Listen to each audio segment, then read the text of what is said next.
आबौमोननि बाजैमोननि गाननाया दख'ना फास्रा आर'नाइ आरो धोरोमा बाथौ बेखायनो बे बर' हारिनि सिनायथिखौ अरायसम दोनबाय थानांगौनि थाखाय बाथौ धोरोमा थांनानै थाथारनांगोन रायजो राजा नोंथांमोन बाथौ धोरोमा थांनानै थाथारनांगोन होनबासो बर' हारिनि सिनायथिया थागोन जोबनायाव बुंनो गोसो गैयामोन दिनै दुलाराय गुदि बाथौ गौथुमनिसो जथुम्मामोन दिनै गेवलां मेलमोन थेवबो मोननैसो बाथ्रा बुंनांसिगोन होननानै आं सानबाय दहाय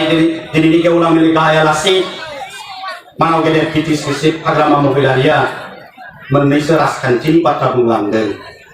दा बेखौ बुंलांफिनाबा मोजां जानाय नङा होननानै आं सानदों दा रायजोफोर एक नम्बर बिथाङा बुंदों थांनाय फेब्रुवारि 12-13 एबसुनि स्पेशल कनफारेन्स जादों बे एबसुनि स्पेशल कनभेन्सनाव 2010 मायथाइनिफ्राय 2020 मायथाइसिम देग्लायसिम 10 बोसोर एबसुनि आफादगिरि जानाय आरो दाखालि 27 तारिख फेब्रुवारियाव बिटिआर सुक्तियाव सहि होनाय प्रमद बर'खौ एबसुनिफ्राय बिदाय होनाय जादों आफादगिरिनिफ्राय सोलायनानै सोरखौबा आफादगिरि खालामोब्ला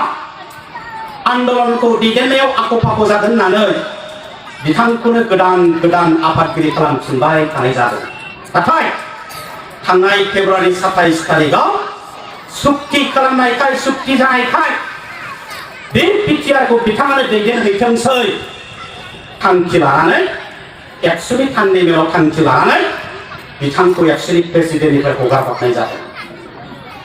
10 बोसोर एबसुनि आफादगिरि जानानै बिदाय लानायखाय अखानायै फुंनि फिरफिला बिरहोनायाव 10 बोसोर बे फिरफिलाखौ बोख्लायबाय बे आफादगिरि जाबाय बे आफादनिफ्राय अराय समनि थाखाय बिदाय लासिगोन बेनिखायनो बिथाङा गाबनानै एबसुनि फिरफिलानि खुन्थियाखौ गोबानानै गाबदों नाथाय हाग्रामा महिलारि सारा दहाय बुंदों प्रमद बर'आ हिनजाव खारजानानैसो गाबदों बियो नङा बियो जानो हायो एबसुनिफ्राय बिदाय लानायखाय गाबनानै एबसुनि फिरफिलानि खुन्थियाखौ गोबानानै गाबदों प्रमद बर'आ मानाव गेदेर सुबा बुंनाय बायदि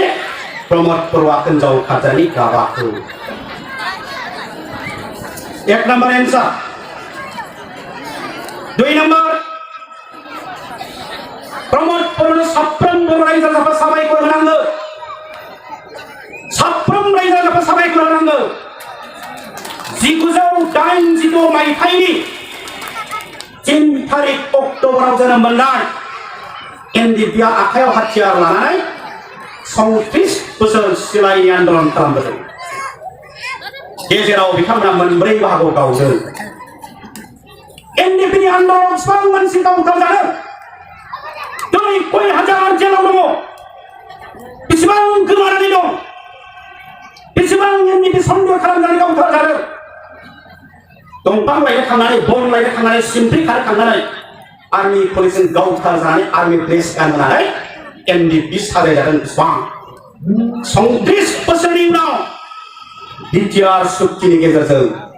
एनडिपिआ गावनि न'खराव फैफिननो हाबाय बिटिआर सुक्तिनि गेजेरजों आरो बिनि दैदेनगिरिया जाबाय प्रमद बर' बिथा सान्थि लाबोनानै फैदों बेनिखायनो जों बिथांनो साबायखर होनांगोन बेफोर जाबाय राजखान्थिनि बायदिसिना बाथ्राफोर आं स्पष्ट होफिनबाय प्रमद बर'आ हिनजाव खारजानि गाबाखौ एबसुनिफ्राय बिदाय लानायनि थाखाय गाबदों 7 तारिखआव नरेन्द्र मोदी फैदों क'क्राझाराव बे सान्थिनि सुक्तिखौ खालामनो हानायनि थाखाय नरेन्द्र मोदीआ सर्बानन्द सनवाला हिमन्त बिश्व शर्माया आरो गोबां आसामनि दल संगठन दैदेनगिरिफ्रा प्रमद बर'आ बे सान्थिनि सुक्तिखौ खालामनो हानायनि थाखाय बिटिआरखौ दैदेननायनि बिबानखौ लानांगौ होननांगौ रायजो राजा नोंथांमोन आरो बेनिखायनो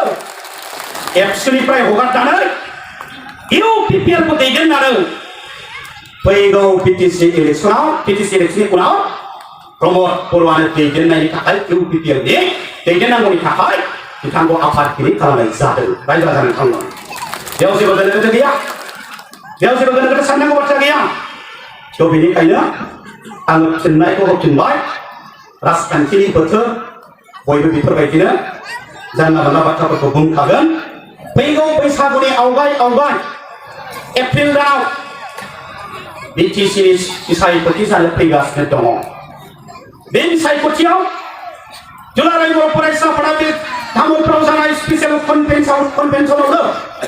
जर'खा जथुमनायाव थांखि लादों बिटिआर सुक्ति मोनफ्रोमबो दफाया आखरे फालन खालामजानांगौ सुफुंजानांगौनि थाखाय दुलाराय बर' फरायसा आफादा फैगौ बिटिसिनि बिसायख'थियाव इउपिपिएलखौ फुरा मदद खालामनाय जागोन जों थांखि लादों फिन बयनिसिम आंनि सिबिनायखौ हरनानै आंनि बिबुंथिखौ फोजोबनाय जाबाय गोजोन्थों